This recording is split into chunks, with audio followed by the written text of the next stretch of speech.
my brother, comrade in arms,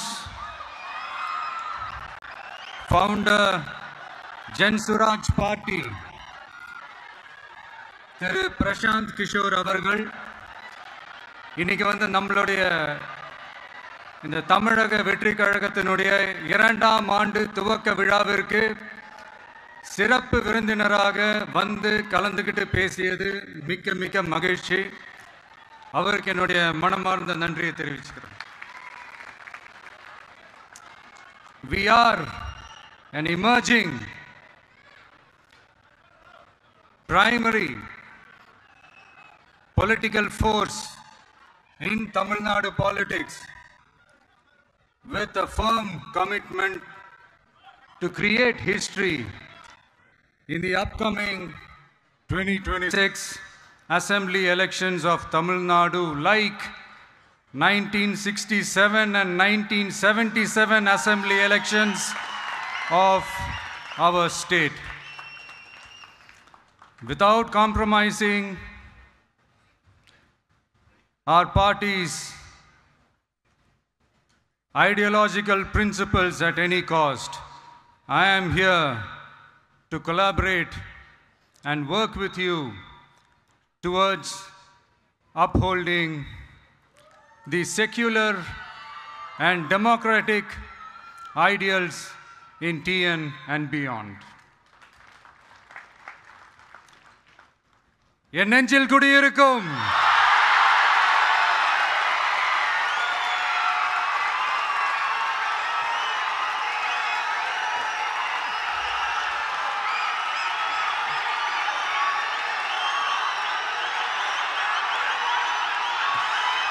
என்னுடைய தோழர்கள், தோழிகள் எல்லாருக்கும் என்னுடைய வணக்கம். வணக்கம் வணக்கம்.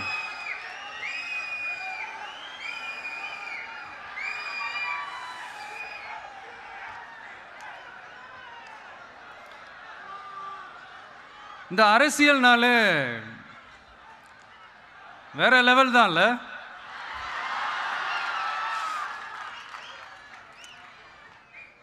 ஏன்னா இந்த அரசியலில் மட்டும்தான் வித்தியாசமான ஒன்று நம்ம பார்க்கலாம்.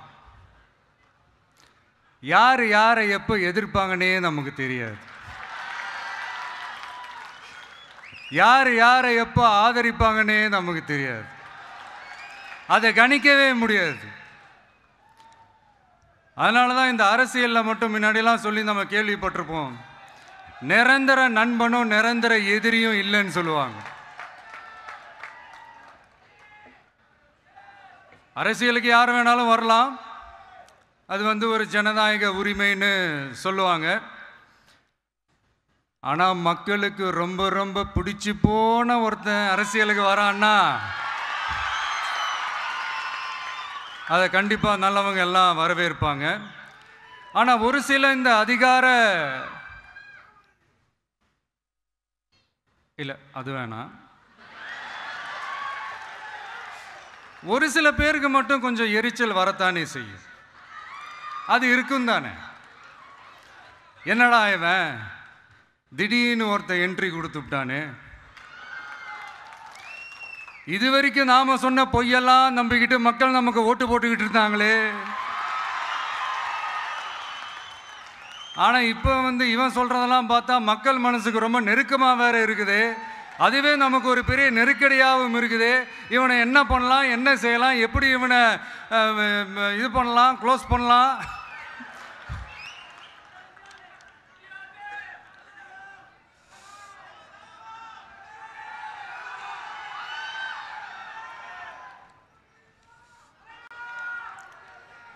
எப்படி இவனை க்ளோஸ் பண்ணலாம், ஒரு கன்ஃபியூஷன் ஒன்று வரும்.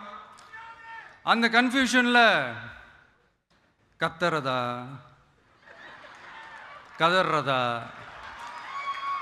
என்ன பண்ணுறதுன்னு தெரியாமல்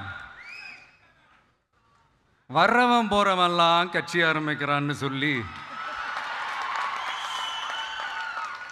இப்படி ஏதாவது பேச ஆரம்பிப்பாங்க.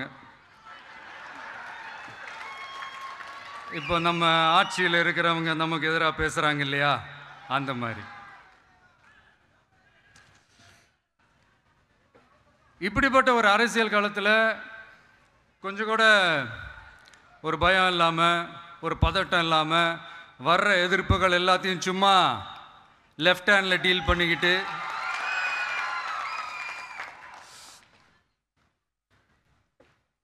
இதோ நம்மளுடைய தமிழக வெற்றி கழகம் முதலாவது ஆண்டை கடந்து இப்போ 2வது ஆண்டில் அடி எடுத்து வைக்கிறோம். இந்த ஒரு காலகட்டம் தான் மிக முக்கியமான ஒரு காலகட்டம். ஏன்னா ஒரு அரசியல் கட்சிக்கு ஒரு பெரிய பலமே அந்த கட்சியினுடைய கட்டமைப்பு தான். அதுதான் அந்த கட்சியினுடைய ஒரு வேறு மாதிரி, ஒரு அடிப்படை பலமே அதுதான். ஒரு ஆலமரம் மாதிரி ஒரு கட்சி ஒன்று வளரணும்னா அதுக்கான அந்த வேர்களும் விழுதுகளும் ஸ்ட்ராங்காக இருக்கணும் இல்லையா? அப்படி தான் நம்மளுடைய இந்த அமைப்பை பலப்படுத்துகிற ஒரு வேலையை தான் இப்போ நம்ம செஞ்சுக்கிட்டு இருக்கிறோம்.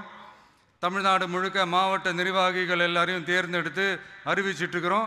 இந்த நேரத்தில் நம்ம மேலே ஒரு கம்ப்ளைண்ட், அது என்னென்னா, அதுதான் எனக்கும் புரியல. நம்மளுடைய மாவட்ட நிர்வாகிகள் எல்லாருமே வெறும் இளைஞர்களாகவே இருக்கிறாங்களாம். ஏன் இருந்தா என்ன?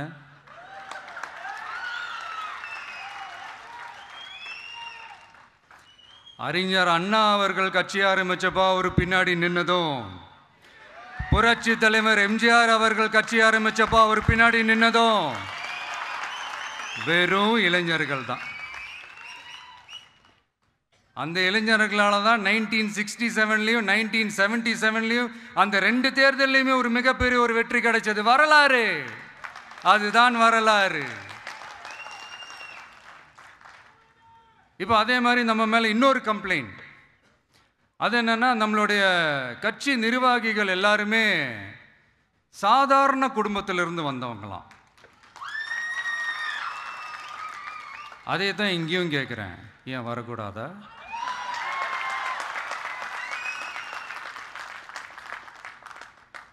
சாதாரண குடும்பத்திலேருந்து வந்தவங்க தான் பெருசாக சாதிச்சிருக்கிறாங்க. இன்னும் சொல்ல போனால் நம்மளுடைய கட்சி எளிய மக்களுக்கான கட்சி தானே. அப்படி இருக்கும்போது நம்மளுடைய கட்சி நிர்வாகிகளும் எளிய குடும்பத்தை சேர்ந்தவங்களாக தான் இருப்பாங்க. நம்மளுடைய கட்சி ஒன்றும் பண்ணையார்களுக்கான கட்சி கிடையாதுல்ல.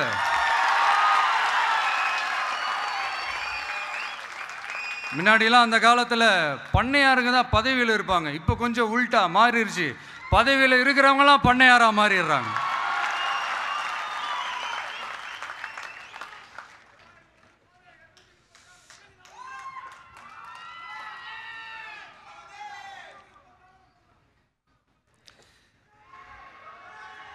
மக்களுடைய நலனை பற்றியோ, நாட்டோட நலனை பற்றியோ, வளர்ச்சிகளை பற்றியோ எதை பற்றியும் கவலைப்படாமல் பணம் பணம் பணம், எந்தெந்த வழிகளில் எந்தெந்த ரூட்லலாம், இப்படிப்பட்ட இந்த மைண்ட் செட் உள்ள இந்த பண்ணையார்களை அரசியலை விட்டே அகற்றுவது தான் நம்மளுடைய முதல் வேலை.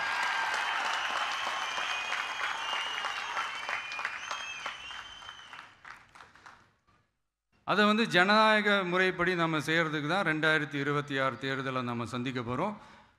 அந்த தேர்தலை சந்திக்க ரொம்ப ரொம்ப முக்கியமான விஷயம் பூத் லெவல் ஏஜென்ட்ஸ், BLA அப்படின்னு சொல்லுவாங்க. அது ரொம்ப ரொம்ப முக்கியம். ஏன்னா நீங்கள் பார்த்தீங்கன்னா தமிழ்நாட்டில் அந்த பெரிய பெரிய கட்சிகளுக்கு தான் அந்த BLAலாம் ரொம்ப ஸ்ட்ராங்காக இருக்கும்னு சொல்லுவாங்க. ஒரு அப்ராக்சிமேட்டாக ஒரு 69,000 பூத்ஸ் இருக்குது. அது எல்லாத்துக்குமே பூத் ஏஜென்ட்ஸாக நம்மளுடைய கட்சி தோழர்களை தான் நியமிக்க போகிறோம். கூடிய சீக்கிரமே பூத் கமிட்டி மாநாடுன்னு ஒன்று நடத்த போகிறோம். அன்னைக்கு தெரியும் தமிழக வெற்றி கழகம் எந்த ஒரு பெரிய கட்சிக்கும் கொஞ்சம் கூட சளைச்சதில்லைன்னு. அன்னைக்கு தெரியும் தமிழக வெற்றி கழகம் தமிழ்நாட்டில் முதல் சக்தியா, முதன்மை சக்தியா, பவர்ஃபுல்லாக இருக்குதுன்னு அன்னைக்கு ப்ரூவ் ஆகும். இப்போ புதுசாக ஒரு பிரச்சனை ஒன்று கிளப்பி விட்டுட்டு இருக்கிறாங்க, மும்மொழி கொள்கை.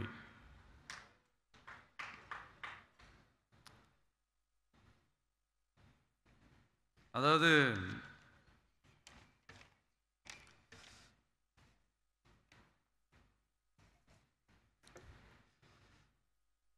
இதை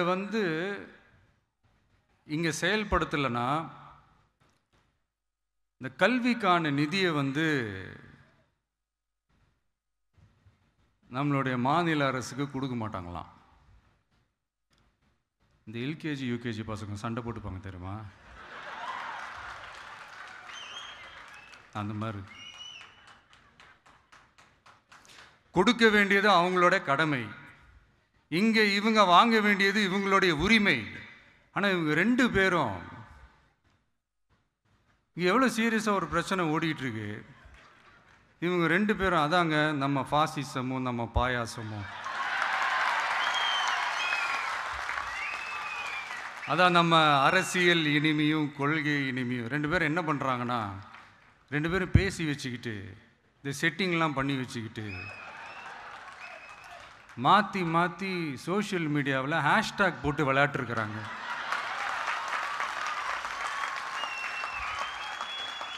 இங்கே என்ன நடந்துக்கிட்டு இருக்கு?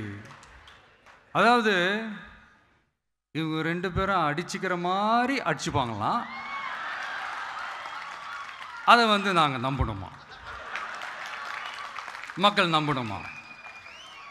What bro, it's very wrong bro.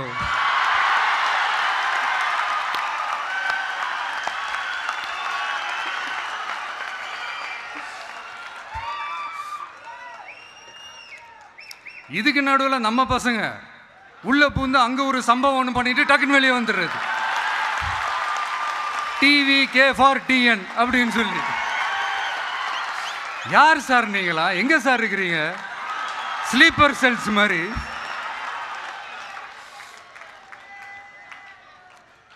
அதனால இதெல்லாம் மக்களுக்கு நாம சொல்லி புரிய வைக்க வேண்டிய அவசியமே கிடையாது. அவங்களுக்கே தெரியும் இதெல்லாம் எவ்வளவு பெரிய ஒரு ஏமாத்து வேலைன்னு. நம்ம ஊர் சுயமரியாதை ஊர். நாம் எல்லாரையும் மதிப்போம், ஆனால் சுயமரியாதையை மட்டும் யாருக்காகவும் எதுக்காகவும் விட்டு கொடுக்க மாட்டோம். நாம் எல்லா மொழிகளையும் மதிப்போம், அதில் மாற்றுக்கிறதே கிடையாது. தனிப்பட்ட முறையில் யார் வேணாலும் எந்த ஸ்கூலில் வேணாலும் படிக்கலாங்க. உனக்கு எந்த மொழி வேணுமோ, எப்போ கற்றுக்கணுமோ, உனக்கு எப்போ தோணுதோ கற்றுக்கலாம். அதெல்லாம் அவங்கவுங்களுடைய தனிப்பட்ட ஒரு உரிமை.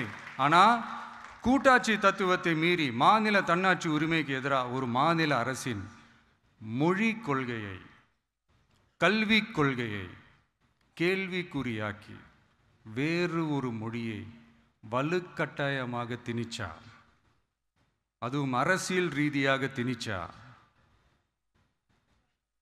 எப்படி ப்ரோ?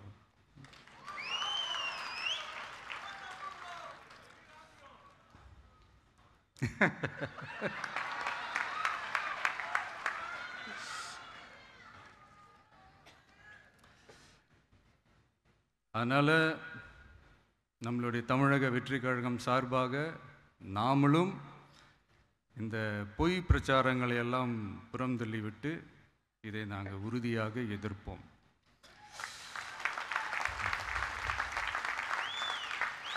கான்ஃபிடென்ட்டாக இருங்க, நல்லதே நடக்கும், வெற்றி நிச்சயம். மீண்டும் சந்திக்கும் வரை நன்றி, வணக்கம்.